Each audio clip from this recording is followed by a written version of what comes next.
Lakers na trap daw kay Walker Kessler, Ben Simmons babalik na sa NBA, at Kyle Kuzma binanatan ang WNBA.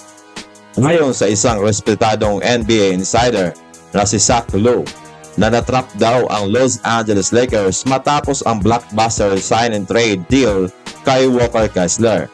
Nag-all-in ang Lakers this offseason para makuha si Walker Kessler mula sa Utah Jazz. Ibinigay nila ang dalawang unprotected first round picks plus dalawang pick swaps, tapos binigyan pa nila si Kessler ng 4-year, $130 million contract. Malaking commitment yan para sa isang center na wala pang masyadong napatunayan sa liga.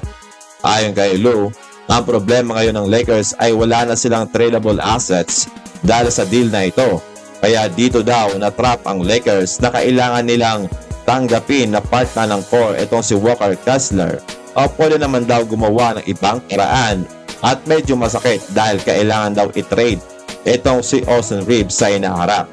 Pero ang totoo, wala naman silang ibang chip na pwedeng gamitin dahil doon mismo sa Kessler trade na uwi ang halos lahat ng draft capital nila. Ito ang dahilan kung bakit malaking bagay ito.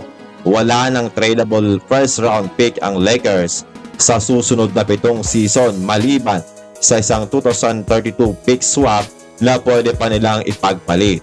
Kasabay nito, umabot na sa $480 million commitment nila kina Walker Kessler, Luka Doncic at Austin Reeves.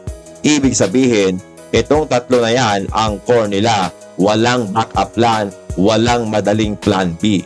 Kailangan lang mag-perform ng maayos ngayong season si Walker Kessler para masulit ang sakripisyo ng Lakers. Dahil kung hindi, mapipilitan talaga silang makipag-trade para makakuha ng another star or another assets.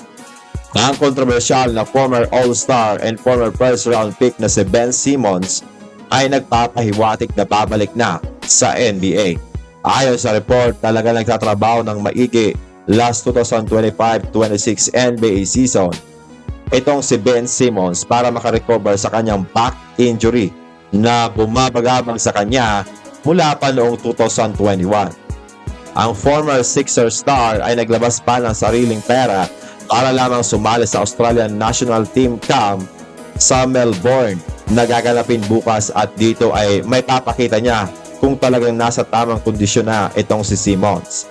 Ayon mismo dito kay Mark J. Spears, may isang team sa West na nagkaka-interes na agad dito at ini-invite na ang 30-year-old star na sumali sa training camp.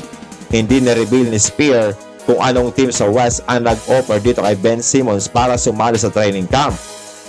Mainit naman ngayon ang WNBA, hindi dahil sa trending na player o may pambihirang player na sumisikat, kundi dahil sa possible na pagpasok ng mga transgender woman.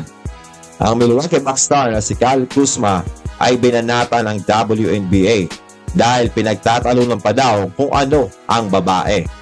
Ngayon kay Kuzma, halos 30 years na ipinaglalaban para lamang mabuo ang WNBA. Pero ang tanong daw ngayon ay kung ano nga ba ang babae. Tapos bumupa ng committee para lang daw malaman yan. Bagay daw na unfair para sa mga babae na sinasabing sa kanila ang liga na ito. Naglabas kasi ng memo si WNBA Commissioner Cathy Engelbert para magkaroon ng meeting at pag-usapan ang possible participation ng transgender athlete sa basketball.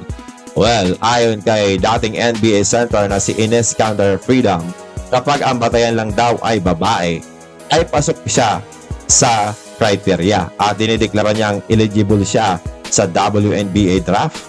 At maging ang dating NBA player din na si Royce White ay nagdeklara din sa WNBA draft. Nako, kahit siguro magpalit pa ng kaserean, lalaki pa rin at ang lakas ng mga yan ay iba pa rin kaysa babae. Kaya para sa akin, mga amigo, medyo unfair talaga. Kayo ba, ano ang masasabi nyo sa issue na to?